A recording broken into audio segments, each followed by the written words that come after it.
आप सभी का स्वागत है दोबारा एग्जाम तक पर। आज हम लोग इस वीडियो में जानेंगे कि राष्ट्रपति चुनाव कैसे होते हैं। वेरी वेरी इंटरेस्टिंग टॉपिक है। कोई भी हो आप, ये वीडियो आपको जरूर से देखना चाहिए। आपको पता चलेगा कि एक्चुअल में राष्ट्रपति का इलेक्शन कैसे होता है। आपने कल देखा होगा 10 लाख इलेक्शन से जीते एंड ये सब, तो ये सब कैसे होता है ये सब हम लोग यहाँ पर जानने वाले हैं। काफ़ी ज़्यादा इंटरेस्टिंग वीडियो रहने वाला है। इस वीडियो को एंड तक जरूर से देखिए। एंड उसके बाद हम लोग वीडियो के एंड में द्रौपदी मुर्मू जी के बारे में भी काफ़ी अच्छे तरीके से जान जाएंगे कि ये किस तरह से इन्होंने एक शुरुआत की थी और आज जो है भारत के टॉप पोजीशन पे पहुंची हैं। तो ये सब हम लोग देखने वाले हैं। सबसे पहले बात करते हैं, ये कुछ इंपॉर्टेंट 3 आर्टिकल हैं, यही बताऊंगा मैं आपको। ये पहला है कि आर्टिकल 52 में राष्ट्रपति का जिक्र किया गया कि भारत का राष्ट्रपति होगा। फिर आर्टिकल 54 में यहाँ पर निर्वाचक मंडल में कौन कौन होगा, और 55 में कौन सी पद्धति यूज होगी, तो एकल संक्रमणीय मत प्रणाली यूज होगी। अब हम लोग जान लेते हैं कि भारत के राष्ट्रपति चुनाव कैसे होते हैं। ये जितने सिंपल दिखते हैं उतने सिंपल होते नहीं हैं। जैसे लोकसभा में इलेक्शन होते हैं अपने कि ठीक है, हमने गए एंड 5 कैंडिडेट खड़े हैं, एक एक को वोट डाला, जिसके वोट सबसे ज़्यादा वो जीत गया। ऐसा यहाँ पर नहीं होता है। यहाँ पर बहुत ही अलग सिस्टम यूज होता है। अभी हम लोग आगे आपको समझा देंगे। सबसे पहले बात करते हैं कि कौन जो है राष्ट्रपति के इलेक्शन में हिस्सा लेते हैं। तो ये आपको इम्पोर्टेंट याद रखना है। Member of Lok Sabha and Rajya Sabha, ये आपको इम्पोर्टेंट तरीके से याद रखना है। तो यहाँ पर आपको याद रखना है लोकसभा एंड राज्यसभा के जो इलेक्टेड मेंबर हैं वही यहाँ पर जो हैं इलेक्शन में हिस्सा लेते हैं। उसके बाद असेंबली, स्टेट असेंबली के इलेक्शन के हिस्सा लेते हैं, और केंद्र शासित प्रदेश दिल्ली एंड पुडुचेरी के जो हैं, एंड आने वाले टाइम में JNK के भी जो हैं MLA हिस्सा लेने वाले हैं। ऑब्वियसली बात है, जो लोगों के द्वारा चुने गए हैं वो हिस्सा लेंगे यहाँ पर। अब हु इज़ प्रेसिडेंट इलेक्टेड, यहाँ पर अगर बात की जाए बैलेट पेपर पर होता है। यहाँ पर जो अगर बात की जाए उस तरह से इलेक्शन नहीं होता जैसे हमारे होता है ना लोकसभा वगैरह के लिए, ठीक है।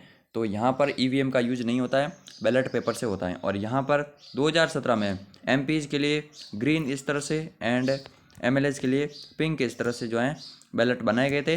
बट हाँ, ये सब इंपॉर्टेंट नहीं है। अब हम लोग जान लेते हैं इलेक्टोरल कॉलेज क्या है। इलेक्टोरल कॉलेज में यहाँ पर जो है लोकसभा एंड राज्यसभा एंड हमारे स्टेट असेंबली के सभी मेंबर्स शामिल होते हैं। 233 आपको पता है राज्यसभा के हैं मेंबर, 543 हैं लोकसभा के। तो यही टोटल हो गए काफ़ी ज़्यादा। उसके बाद है स्टेट असेंबली 4120 यहाँ पर जो है अगर बात की जाए तो ये बन जाते हैं MLA। अब आप लोग भी सोच रहे होंगे कि ये जो है ना, अगर इन्हीं में से आधे हो जाए तो फिर क्या होगा। जैसे अगर बात की जाए यहाँ पर कि 2448 कि सर ये हैं और एक वोट और मिल जाए तो क्या ये राष्ट्रपति बन जाएंगे भारत के? जी नहीं, इतना आसान नहीं है यहाँ पे कि आप लोग इस तरह से कर ले। यहाँ पर एक एक वोट की वैल्यू बनती है, उसके बाद 10 लाख तक का आंकड़ा पहुँचता है। ऐसे नहीं है कि 2448 वोट आ गए एंड उसके बाद एक वोट ज़्यादा आ गया तो जीत गए। जी नहीं, अभी हम लोग आगे समझते हैं।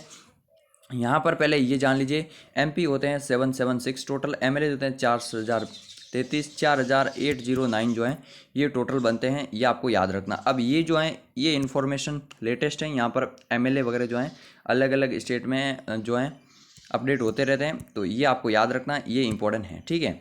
ऐसे कोई पूछते नहीं है कि ये कितने हैं, बट जो भी हैं। अब MPs की वोट वैल्यू दी गई है यहाँ पर। अब वोट वैल्यू कैसे निकालते हैं, इसीलिए तो आपने सुना होगा 10 lakh plus vote value.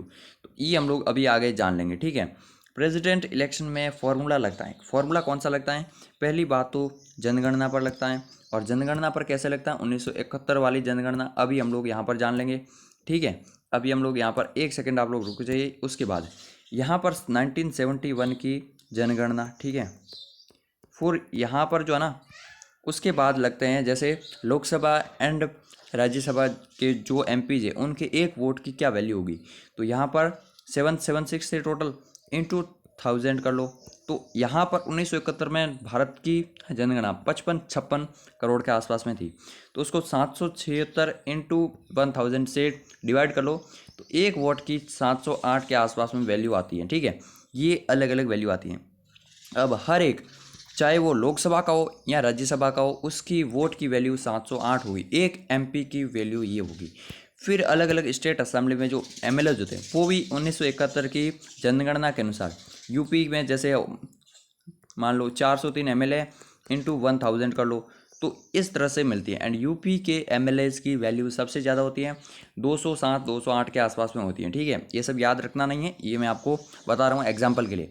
And for example Sikkim के एक एमएलए की वोट वैल्यू सिर्फ 7 है। तो आप लोग सोच रहे होंगे ये सिर्फ एक एमएलए की वोट वैल्यू 7 है और यहाँ पर 207 है, यानी कि इसको जो है 20-30 एमएलए एक साथ भी आ जाए और यूपी का एक एमएलए भी इस साइड रह जाए तो उसकी जीत होगी। तो इसी तरह से यहाँ पर वोट वैल्यू मिलती है, इसी तरह से टोटल जो है इस तरह से वैल्यू मिलती है। यहाँ पर उत्तर प्रदेश का ही एग्जाम्पल दिया हुआ है, तो ये आप लोग देख पाएंगे उस समय 8 करोड़ थी पॉपुलेशन, एंड उस हिसाब से जो है अभी ये बता रहे हैं। ठीक है, तो इस तरह से 207-8 जो है ये वैल्यू बनती है।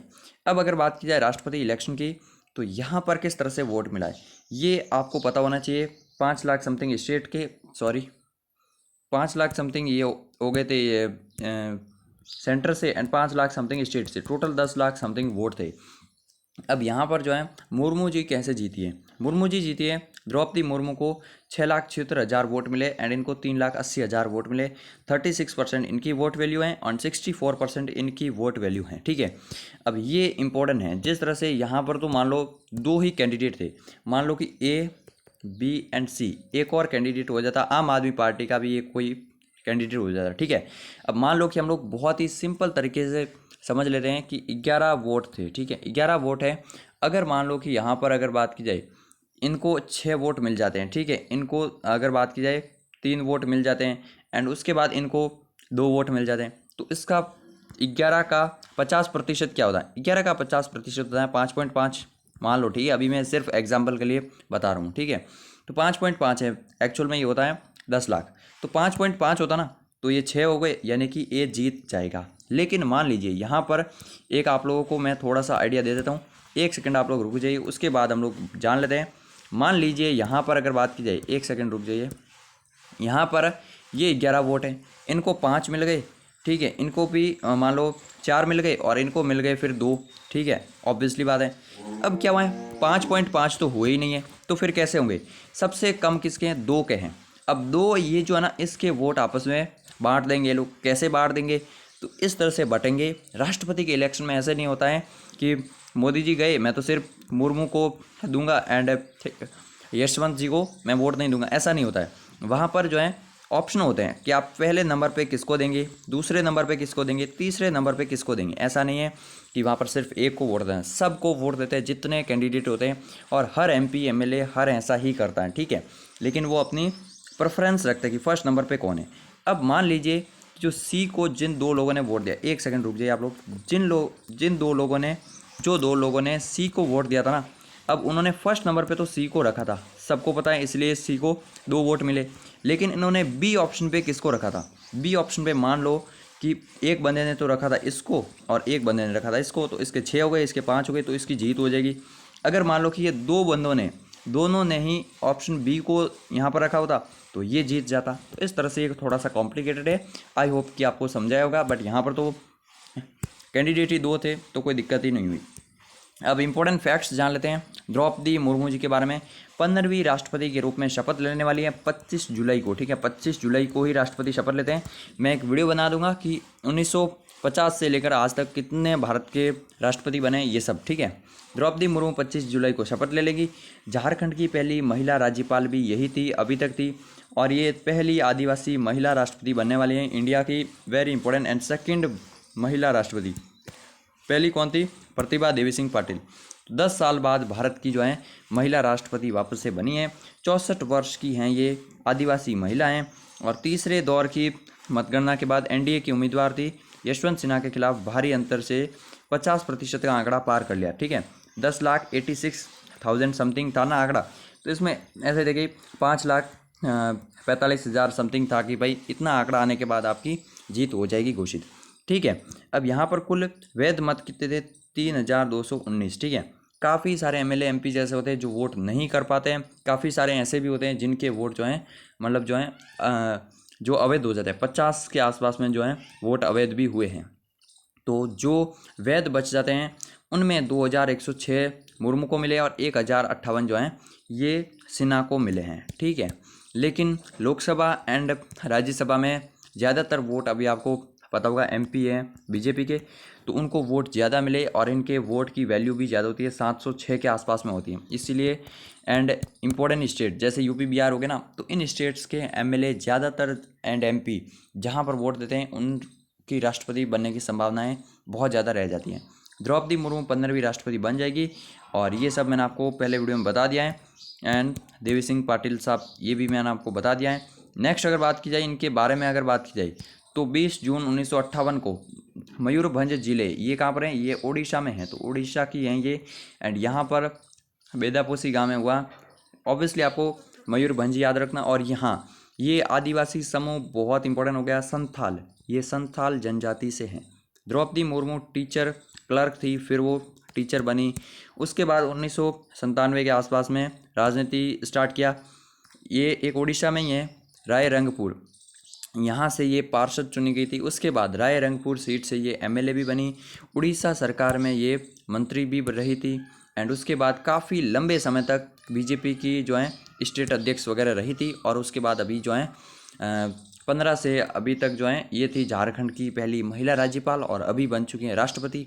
तो ये थी छोटी सी वीडियो। अगर आपको इन्फॉर्मेशन लगी होगी तो वीडियो को लाइक कर दो, शेयर कर दो, चैनल को सब्सक्राइब कर दो। जय हिंद, जय भारत।